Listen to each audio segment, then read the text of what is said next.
और ब्रेक के बाद एक बार फिर से स्वागत है आप सभी का न्यूज पंच में। आगे बढ़ते हुए अब बात करेंगे संभल को लेकर। जी हां, 24 नवंबर को संभल में हिंसा होने के बाद अब आज दूसरे जुमे की नमाज है और इसे ध्यान में रखते हुए प्रशासन की तरफ से सुरक्षा व्यवस्था की विशेष तैयारियां वहां की गई हैं।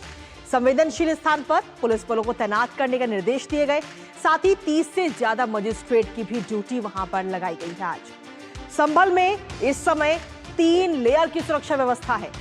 कल देर रात संभल में प्रशासन ने फ्लैग मार्च भी किया था। दरअसल संभल की जब हम बात करते हैं तो संभल हिंसा जब हुई थी 24 तारीख को, तब 1 करोड़ रुपए से ज्यादा की संपत्ति का नुकसान हुआ था और हिंसा के दौरान उपद्रवियों ने कई कारों को, ट्रांसफार्मर्स को आग के हवाले कर दिया था। सीसीटीवी तक तोड़ दिए गए थे और अब इनकी वसूली भी उपद्रवियों से की जानी है। फिलहाल संभल में सर्च ऑपरेशन भी जारी है क्योंकि संभल हिंसा का विदेशी कनेक्शन भी सामने आ चुका है। क्या है ये विदेशी कनेक्शन बताएंगे आपको, लेकिन वहीं आज की जुमे की नमाज को लेकर क्या कुछ सतर्कता बरती जा रही है ग्राफिक्स के जरिए, सबसे पहले वो आपको बताते हैं। दरअसल संभल में जुमे की नमाज को लेकर अलर्ट आज जारी किया गया है। इसके साथ ही 30 अधिकारियों को मजिस्ट्रेट के रूप में तैनात किया गया है।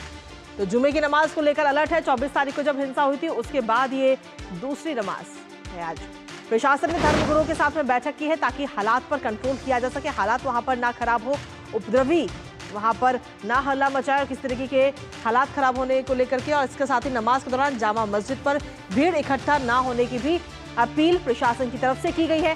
अफवाहों से बचने की लोगों को सलाह दी गई है कि अगर किसी भी प्रकार की अफवाह आपके पास आती है तो आप उस अफवाह पर ध्यान ना दें, ये बात की गई। लेकिन साथ ही संभल हिंसा का एक विदेशी कनेक्शन भी सामने आ चुका है। क्या है ये विदेशी कनेक्शन, वो आपको बता रहे हैं। 3 खोखे और एक मिस फायर कारतूस जो है वो बरामद किया गया है हिंसा वाली जगह से। जामा मस्जिद के पास सर्च ऑपरेशन के दौरान ये कारतूस मिला है, लेकिन इस कारतूस से विदेशी कनेक्शन कैसा है वो आपको बताएंगे। 2 खोखे हैं, 7.65 mm और एक 12 बोर का खोखा है और ये खोखे वहां से बरामद किए गए हैं। 7.65 mm के खोखे पर यूएस मेड लिखा हुआ है, यानी कि ये विदेश का खोखा है, ये भारत में नहीं बना। मिस फायर 12 बोर का कारतूस है ये। और किस तरीके से ये विदेशी कनेक्शन सामने है, यूएस का ये कनेक्शन और इसके साथ ही पाकिस्तान का भी कनेक्शन सामने इससे पहले आ चुका है। खोखे और कारतूस को बैलिस्टिक एक्सपर्ट के पास फिलहाल भेजा गया है। जो कल खोखे बरामद किए गए वहां से, इससे पहले 3 तारीख को भी वहां से खोखे बरामद किए गए थे जो कि पाकिस्तान के ऑर्डिनेंस फैक्ट्री में बने थे। और अब जो खोखे कल बरामद किए गए हैं उनको भेज दिया गया है जांच के लिए। रिपोर्ट आने के बाद पूरी कार्रवाई इस पर की जाएगी। 7.65 mm वाले कारतूस देश में, तो ऐसे में ये सवाल लगातार बन रहा है कि आखिर संभल हिंसा का विदेशी कनेक्शन क्यों है। वहां पर जो खोखे बरामद हो रहे हैं वो मेड इन इंडिया नहीं बल्कि अन्य देशों के हैं। इसके साथ ही ग्राफिक्स के जरिए आपको और भी तमाम चीजें दिखाएंगे क्योंकि हिंसा का विदेशी कनेक्शन तो अब सामने आया ही चुका है और 3 खोखे और एक मिस फायर कारतूस वहां से बरामद किया गया है। 24 तारीख को ये हिंसा हुई थी मस्जिद को लेकर। ये पूरी हिंसा हुई थी क्योंकि ये लगातार दावा किया जा रहा है कि मस्जिद के अंदर मंदिर है। हालांकि ये पूरा मामला जो है अभी फिलहाल कोर्ट में है और कोर्ट में इसकी सुनवाई चल रही है, तारीखें दी गई हैं। इसी के साथ हमारे संवाददाता जुड़ गए हैं, सीधा उन्हीं का रुख करते हैं। निशांत हमारे साथ जुड़ रहे हैं। निशांत, अगर आज की तारीख की बात करें तो आज 24 तारीख यानी कि हिंसा के बाद आज दूसरी जुमे की नमाज है। इसको लेकर तो अलर्ट है ही, लेकिन साथ ही आज की तारीख यानी कि 6 दिसंबर, ये वो तारीख है जब बाबरी मस्जिद को तोड़ा गया था और उसको भी ध्यान में रखते हुए कहीं ना कहीं संभल में इस वक्त अलर्ट जारी किया गया है। क्या कुछ अपडेट है आपके पास में?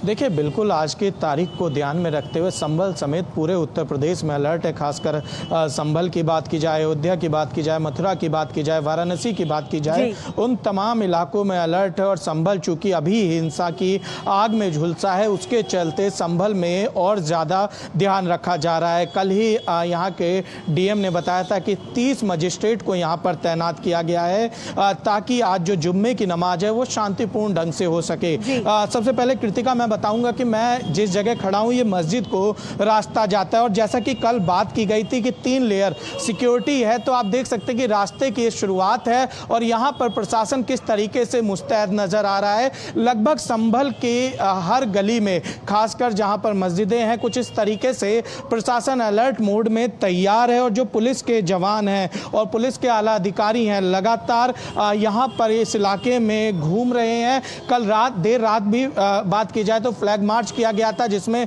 सभी बड़े अधिकारियों ने भी भाग लिया था। और संभल में इस समय 10 कंपनी पैरामिलिट्री फोर्सेस की भी तैनात की गई है, ताकि शांति व्यवस्था पूरी तरीके से बनी रहे और कोई भी अनहोनी ना घटे, 24 नवंबर दोबारा ना दोहराया जाए। बिल्कुल।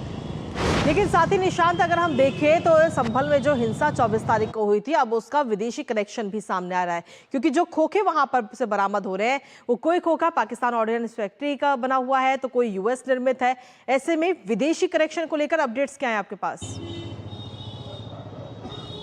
देखिए, इसको लेकर जांच एजेंसीज फिलहाल जांच कर रही हैं। जो पहला खोखा मिला था, जिसके बाद जांच एजेंसी सतर्क हुई थी, उस खोखे का जो निर्माण है वो पाकिस्तान की ऑर्डिनेंस फैक्ट्री में हुआ था, जिसको लेकर एजेंसीज ने इसका विदेशी कनेक्शन के हिसाब से भी जांच शुरू कर दी। और लगातार इस तरीके के खोखे मिल रहे हैं। यूएस मेड खोखे के मिलने के बाद से जांच एजेंसी पूरी तरीके से सतर्क हो गई है कि 24 तारीख के पीछे जो हिंसा हुई थी, आखिर कौन लोग हैं, साजिशकर्ता कौन लोग हैं और उनका क्या संबंध है विदेशी नागरिकों के साथ या विदेशी एजेंसीज के साथ जिन्होंने उनको इस तरीके की सामग्री प्रोवाइड कराई। हालांकि अभी इस पर खुलकर प्रशासन की ओर से कोई भी बात नहीं की गई है, लेकिन एक बात तय है कि संभल हिंसा की हर एक पहलू की जांच जारी है। और जांच के बाद जो मुख्यमंत्री योगी आदित्यनाथ लगातार कह रहे हैं कि किसी भी दोषी को बख्शा नहीं जाएगा।